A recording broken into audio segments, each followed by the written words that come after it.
హల్లెలూయా. చూడండి ప్రియ దేవుని బిడ్డలారా, గమనించండి. మరి 2 కొరింథీయులకు రాసిన పత్రిక 5వ అధ్యాయం 17వ వచనంలో, కాగా ఎవడైనను క్రీస్తునందున్న ఎడల వాడు నూతన సృష్టి, పాతవి గతించెను, ఇదిగో క్రొత్తవాయెను. సమస్తం దేవుని మూలముగా ఆయనని మనం చదువుకున్నాం. ఎవరైనాను క్రీస్తునందుంటే వారు ఎవరు అనంటే నూతన సృష్టి, పాతవి గతించెను, వాళ్ళు క్రొత్తగా మార్చబడ్డారు. ఈ రోజున నా ప్రియ దేవుని బిడ్డలారా, గమనించండి. మనము క్రీస్తులోనికి లేదా క్రీస్తు దగ్గరికి, ప్రభు దగ్గరికి వచ్చినప్పుడు మనము నూతన సృష్టిగా మారాలి. పాతది గతించాలి. మనం నూతన సృష్టి మారకపోతే, మనం పాతగానే ఉంటే పాతగా ఉన్నదేంటి? లోకాశలు, శరీరాశలు, నేత్రాశలు, జీవపడము, లోకములో ఉన్న తుచ్చమైన అభిలాషలు, పాపముల చేత, అపరాధముల చేత చచ్చిపోయినటువంటి స్థితిగతులే పాతది.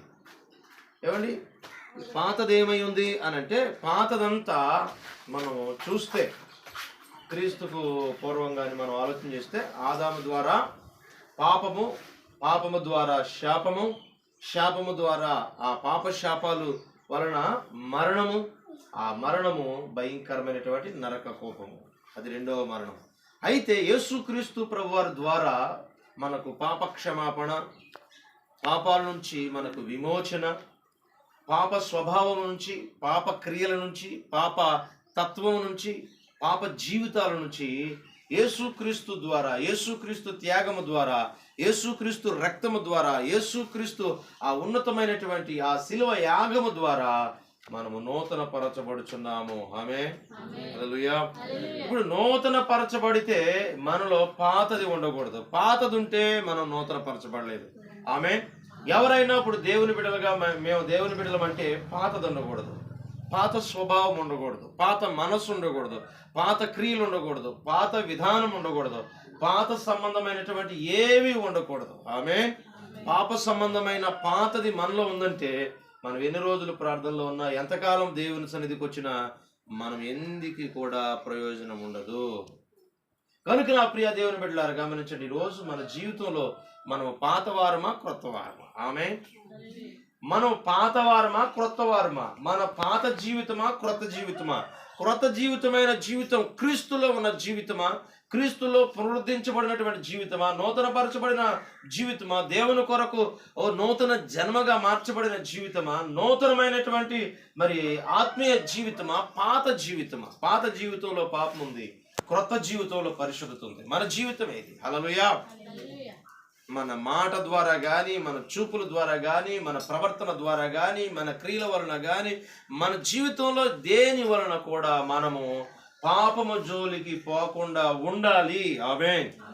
మనం నూతన పరచబడిన ఎడల, నూతనంగా మార్చబడిన ఎడల, నూతనమైన వారముగా దేవుల్లో ఉంటే దేవుని పోలి నడుచుకుంటాము. హల్లెలూయా. మనం క్రొత్త వారమైతే, యేసుక్రీస్తు ద్వారా నూతన పరచబడిన వారమైతే, పైనున్న వాటిని ఎదుగుతూ క్రీస్తు యేసు ప్రభు అడుగు జాడల్లో నడుచుకుంటాము. ఆమేన్. ఈరోజు మనము క్రొత్త జననం వచ్చిన తర్వాత క్రొత్త జీవితము క్రీస్తులో ఎంతవరకు ఎదిగింది? హల్లెలూయా. ఈ క్రొత్త జీవితాన్ని, యేసు ప్రభులో పుట్టిన జీవితాన్ని యేసు ప్రభు చేతులకు అప్పగించుకొని, యేసు ప్రభు వాక్యానికి అప్పగించుకొని, యేసు ప్రభు యొక్క నీతి నిబంధన పరిశుద్ధతకు నియమానికి అప్పగించుకొని, ఇహలోక మాలిన్యం మనకు అంటకుండా యేసుక్రీస్తు నీతి నిబంధనలతో నడుస్తున్న మన జీవితము ఇది అన్ని విషయాల్లో క్రీస్తు రూపంలోనికి, క్రీస్తు సౌందర్య స్వారూప్యంలోనికి మనం ఎదగాలి. అన్ని విషయాల్లో ఎదిగినట్లయితే మనం నిత్య జీవములో ప్రవేశిస్తాము. ఆమేన్. హల్లెలూయా, హల్లెలూయా. ఈ రోజున మనమైతే అన్ని విషయాల్లో ఎదిగామా లేదా అనేది మనం పరిశీలన చేసుకోవాలి. హల్లెలూయా. మనము క్రీస్తులోకి వచ్చినట్లయితే, క్రీస్తునందు ఉన్నట్లయితే నూతన సృష్టిగా మార్చబడతాం. నూతన సృష్టిగా మార్చబడినట్లయితే నూతనమైనటువంటి సృష్టి అనగా మన నూతనమైన ఆత్మీయ జీవితం ఎదగాలి. హల్లెలూయా. నూతనంగా మార్చడం ఒక ఎత్తు, నూతనంగా మార్చబడిన తర్వాత దానిలో ఎదగడం మరొక ఎత్తు. దేవునికి మహిమ కలుగును గాక. హల్లెలూయా. నూతనంగా ఎదగడం అనేది మనకు చాలా విశేషమైన విషయం. హల్లెలూయా, హల్లెలూయా. చూడండి, ఎదగకపోతే మనం ఎందుకు పనికిరాం. మనుషులు మనం శారీరకంగా చూస్తే ఒక బిడ్డ పుట్టినప్పుడు ఎదగకుండా ఉంటే అతడు ఎందుకునో పనికిరాడు, ఎందుకునో అతడు మరి ఉపయోగపడడు. ఒక పుట్టిన శిశువు పుట్టినట్లుగానే ఉంటే మనం ఎలా సంతోషించగలం తల్లిదండ్రులు? అలా కాకుండా కాళ్ళు పెరిగి తల పెరగకుండా ఉంటే, తల పెరిగి కాళ్ళు పెరగకుండా ఉంటే, కాళ్ళు తల కూడా పెరిగి చేతులు పెరగకుండా ఉంటే, చేతులు కాళ్ళు పెరిగి బాడీ పెరగకుండా ఉంటే, బాడీ పెరిగి మరి ఇంకా మనం ఏదైనా కొదువున్నా మనం చాలా బాధపడతాం. చాలా అది మరి బాధాకరమైనటువంటి విషయం. అలాంటి విషయాల్లో మనము శారీరకంగా మనం బాధపడతాం కదా. అలా మనం ఆలోచించి ఆత్మీయ జీవితాల గురించి మనం ఆలోచన చేస్తే, ఆత్మీయ జీవితంలో మనం అన్ని విషయాల్లో ఎదుగుతున్నామా, కొన్ని విషయాల్లో ఎదుగుతున్నామా?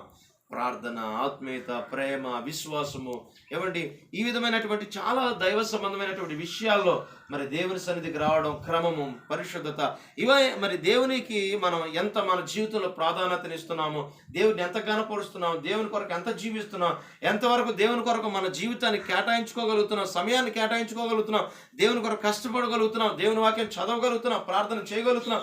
ఇదిగో దేవుని సన్నిధిలో దేవుని కొరకు ఈ విధంగా మనము ఎదగలుగుతున్నామని, అన్ని విషయాల్లో ఎదగలుగుతున్నాను నేను అని మనం చెప్పగలిగితే మనం మంచిది. హల్లెలూయా. చాలా మనకు మంచిది. హల్లెలూయా. లేదండి కొన్ని విషయాల్లోనే మేము ఎదుగుతున్నాము అనుకుంటే, కొన్ని విషయాల్లో ఎదగడం వల్ల ఉపయోగం ఏమంటే చెప్పండి. హల్లెలూయా. ఒక చెట్టు వేసే మనము ఆ చెట్టు ఎదుగుతూ ఉంది, పూత లేకపోతే అది ఏమైనా ఉపయోగమా?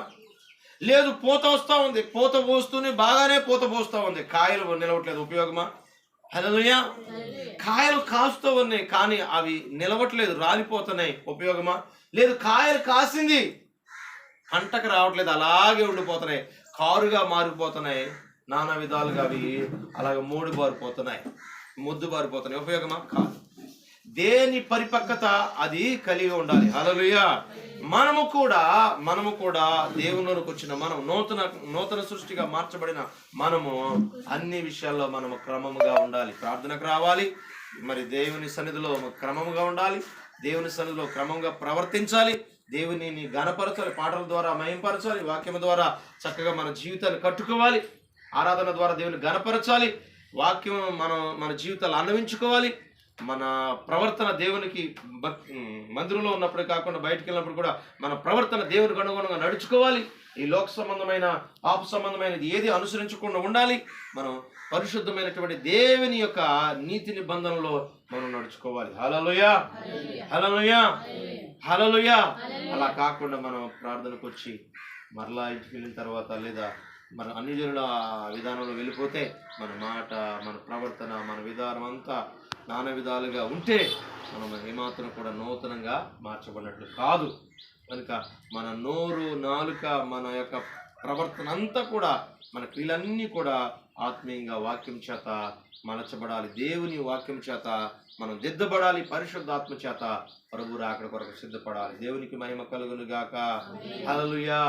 నా ప్రియ దేవుని బిడ్డలారా, ఈరోజు క్రీస్తునందు ఉన్నామా? నూతన సృష్టిగా ఉన్నామా? నూతన జీవితంలో ఎదుగుతున్నామా? నూతనమైనటువంటి ఆ ఆత్మీయ జీవితంలో ఎంతవరకు ఎదుగుతున్నాం? మనం అన్ని విషయాల్లో క్రమంగా ఎదుగుతున్నామా? అన్ని విషయాల్లో కాకుండా కొన్ని విషయాల్లో ఉంటే ఉపయోగం ఏమంటే చెప్పండి. అన్ని విషయాల్లో ఎదుగుటకు ఖచ్చితంగా దేవుని సహాయాన్ని బట్టి మనం ప్రార్థనలో నిత్యము దేవుని అడుగుతూ అన్ని విషయాల్లో ఎదగాలి. దేవునికి మహిమ కలుగును గాక. ఆమేన్. కనుక అన్ని విషయాల్లో క్రమంగా ఎదిగిన వారమైతే మనం ఖచ్చితంగా దేవుని ద్వారా మరింత దీవెన ఆశీర్వాదాలు పొందుకుంటాం. ఆమేన్. దేవుడి మాటలు మన ఇంట్లో దీవించి ఫలింపచేయును గాక.